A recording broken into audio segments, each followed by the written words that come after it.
Hello friends. तो आज की वीडियो काफ़ी इंपॉर्टेंट होने वाली है क्योंकि इस वीडियो में मैं आपके साथ डिस्कस करने वाला हूँ मेरी तैयारी के दौरान मैंने जिन जिन बुक्स को फॉलो किया था। जी हाँ, कुछ ऐसी बुक्स जो कि काफ़ी इंपॉर्टेंट थी, तो वही मैं बुक्स आपके साथ डिस्कस करने वाला हूँ जो कि आपके लिए काफ़ी ज़्यादा इंपॉर्टेंट होने वाली है आपकी इस तैयारी के दौरान। तो उन सभी में आपकी जो है आपका क्वांट्स की बुक आती हैं, आपकी इंग्लिश की बुक्स आती हैं, कुछ वोकेबलरी की बुक्स हैं, कोई रीजनिंग की बुक हुई या पजल्स की, या फिर आपका जो है कोई जीए वगैरह के लिए मैंने ऐसा कुछ फॉलो किया, तो वो सारे मैं आपके साथ डिस्कस करने वाला हूँ। तो चलिए शुरू करते हैं। तो पहला मैं शुरुआत करना चाहूँगा इंग्लिश के बुक्स से। अगर हम इंग्लिश के लिए बुक कंसिडर करते हैं तो आप क्या क्या सोचेंगे कि मेरे पास एक ग्रामर का बुक होना चाहिए, मेरे पास एक हुआ तो वोकेबलरी का एक बुक होना चाहिए, और उसके बारे में उसके बाद आप क्या कंसिडर करेंगे? इसके बाद सब कुछ तो प्रैक्टिस वगैरह में ही आ जाता है। तो जी हाँ, मैंने भी ये दोनों का ही पहले सोचा था, लेकिन मैं क्या करता था, सब चीज़ को जो है प्रैक्टिकली उसको इवेल्युएट करता था, सब चीज़ों के बारे में सोचता था। तो मैंने ग्रामर का कोई भी ऐसा बुक कंसिडर नहीं किया। जी हाँ, मैं बिल्कुल सही कह रहा हूँ, ग्रामर का मैंने कोई बुक कंसिडर नहीं किया। ये टोटली मैंने जो है इसको एक तरीके से प्रैक्टिस पे ही ले लिया। यानी आप ये कह सकते हैं मैं ग्रामर पे बहुत ज़्यादा मैंने टाइम नहीं दिया, थोड़ा बहुत हल्का फुल्का टाइम दिया जो कि काफ़ी इंपॉर्टेंट था। बाकी मैंने उसको जो है सारा कुछ अपने प्रैक्टिस में ही लिया है। यानी मैंने ये प्रैक्टिस के साथ साथ ही किया, वीडियो के थ्रू या फिर पीडीएफ के थ्रू या बैचेस के थ्रू। इसमें मैंने कोई बुक कंसिडर नहीं किया ग्रामर के मामले में। अब बात करते हैं वोकेबलरी के लिए। तो वोकेबलरी के लिए मैंने the one and only Norman Lewis का वर्ड पावर मेड इजी, मैंने इसको फॉलो किया।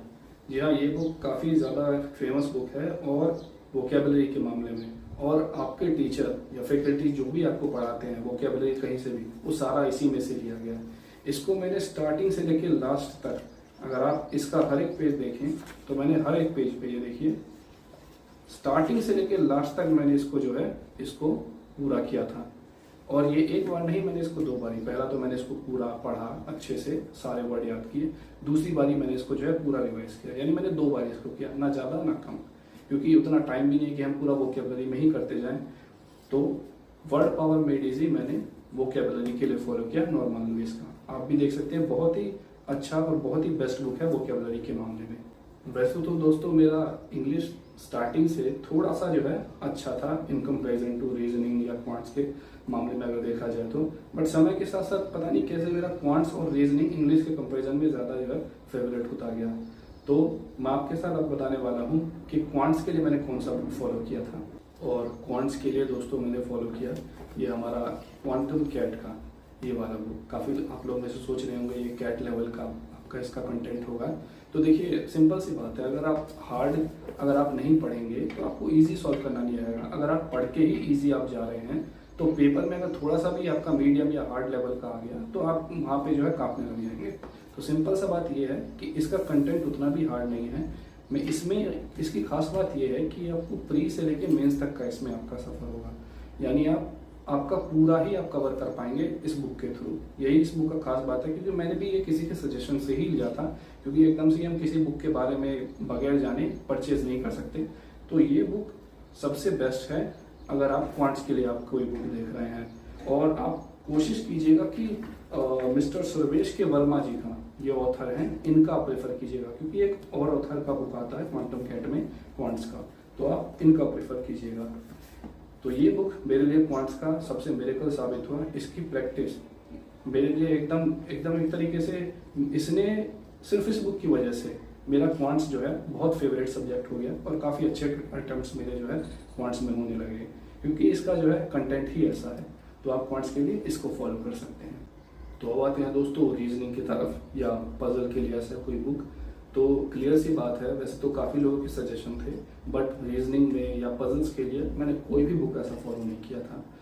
पता नहीं ये मेरे को कैसा आइडिया आया, कुछ भी, मैंने उसके लिए कोई ऐसा बुक फॉलो नहीं किया। मैंने ओनली जो टीचर्स थे, हमारे फैकल्टीज थे, चाहे बात करें अंकुश लांबा सर के, कभी कभी वो नहीं, उनकी क्लासेस नहीं होती थी तो हमारे अनअकैडमी के पुनीत सर थे, मैं उनकी क्लासेस ले लेता था। या फिर अगर उनका भी नहीं हो पाया, देखिए बहुत सारी आपके पास रिसोर्सेस हैं, उनका नहीं होता था तो मैं संजय सर जी का जो है क्लास ले लेता था। और देखिए, प्रैक्टिस की बात करें तो मैं पजल हर दिन में एक पजल का क्लास लेता था, और मेंस का तो मैं खासकर लेता था एक पजल का क्लास। और कभी मैंने तो यहाँ तक कि 3-3, 4-4 साल पुराने भी जो है प्रैक्टिस के सेशन लिए हुए हैं पजल्स के खासकर। तो मैंने पजल के लिए या रीजनिंग के लिए बिल्कुल कोई ऐसा बुक फॉलो नहीं किया। और मेरी तरफ से आपको भी सजेशन है कि आप जो है या तो प्रैक्टिस पीडीएफ पे आप डिपेंड हो सकते हैं, या फिर टीचर्स के जो प्रैक्टिस सेशन होते हैं आप उनसे अपना काम चला सकते हैं। वो सबसे बेस्ट कंटेंट आपको देगा और वही आपके लिए सबसे बेस्ट होने वाला है। तो यहाँ मैंने आपको जो है रीजनिंग में या फिर पजल के लिए आपको आपके लिए जो बेस्ट चॉइस होता है मैंने वो आपको बता दिया। अब हम मूव ऑन करते हैं हमारे जीए पे, करंट अफेयर्स पे, या फिर आपका बैंकिंग अवेयरनेस या फाइनेंशियल अवेयरनेस पे। तो दोस्तों बात करें अगर करंट अफेयर्स का या बैंकिंग अवेयरनेस, स्टैटिक जीके या फिर फाइनेंशियल अवेयरनेस का, तो मैंने इनके लिए ना तो कोई न्यूज़पेपर फॉलो किया है, ना कोई बुक फॉलो किया है, कुछ भी नहीं। ये सिर्फ और सिर्फ मैंने जो, अगर बात करें करंट अफेयर्स का, तो मॉर्निंग में जो फैकल्टीज होते हैं उनके सेशन चलते हैं करंट अफेयर्स के, उसके लिए तो मैंने वो फॉलो किया। अगर आप कहें तो स्टैटिक जीके, हमारा बैंकिंग या फाइनेंशियल अवेयरनेस के लिए, उसके लिए मैंने जो है एक सब्सक्रिप्शन लिया था अनअकैडमी का। तो वहाँ से मेरा जो है मैंने अभिजीत सर से स्टैटिक जीके या बैंकिंग अवेयरनेस वहाँ से अपना कवर कर लिया था। तो इसके लिए मैंने कोई बुक, कोई न्यूज़पेपर कुछ फॉलो नहीं किया, क्योंकि देखिए अगर आप प्रैक्टिकल अगर आप देखें तो ये बहुत बड़ा हेक्टिक हो जाता है, इतने सारे बुक को, न्यूज़पेपर को, ये सब को करना। सबसे बढ़िया आप एक वीडियो चलाइए, उसमें थोड़ा मन भी लगता है और टीचर सबसे बेस्ट कंटेंट, क्योंकि उनका अपना ही एक एक्सपीरियंस होता है। आप अपने न्यूज़पेपर में बहुत सारी ऐसी इन्फॉर्मेशन भी होती है जो आपके किसी काम नहीं आने वाली न्यूज़ आपके जो है पेपर में।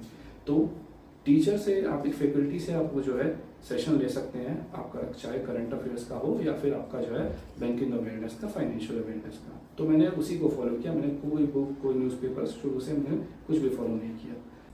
तो आई होप आप सभी को समझ में आया होगा आपके लिए सबसे बेस्ट क्या था। और ये सब जो चीज़ें मैंने फॉलो करी है बहुत ज़्यादा इवेल्युएट करके, कई एस्पिरेंट तो जो बोलता है उससे स्टार्ट कर देते हैं। मैंने लोगों की भी बातें सुनी और अपना खुद का भी जो है थोड़ा दिमाग इस्तेमाल किया, और मैं आपको बताने वाला हूँ सबसे बेस्ट आपके लिए ही होगा अगर आप इन दोनों बुक को फॉलो करते हैं। तो मैंने शुरू से लेकर लास्ट तक देखिए मैंने इनको सॉल्व किया है, और आपको भी इनमें काफ़ी मज़ा आने वाला है अगर आप ये दोनों बुक लेते हैं। बाकी दोनों में आपको कोई ऐसा ज़रूरत नहीं है, बात करें रीजनिंग में, पजल के लिए, या फिर आपका जनरल अवेयरनेस में, या करंट अफेयर्स के लिए, इन दोनों में आपको कोई ऐसा बुक का बिल्कुल भी नीड नहीं पड़ने वाला है। क्वांट्स में या तो आप क्वांटम कैट का ही बुक लीजिएगा, सर्वेश के वर्मा जी का, या फिर आप जो है वोकेबलरी के लिए आप वर्ड पावर में एडीजी का बुक आप ले सकते हैं। तो ये दोनों के लिए मैं आपको डेफिनेटली बुक रिकमेंड करूंगा। बाकी दोनों में, रीजनिंग में और करंट अफेयर्स में, बिल्कुल कोई ऐसा नहीं है। तो आज की वीडियो के लिए इतना ही।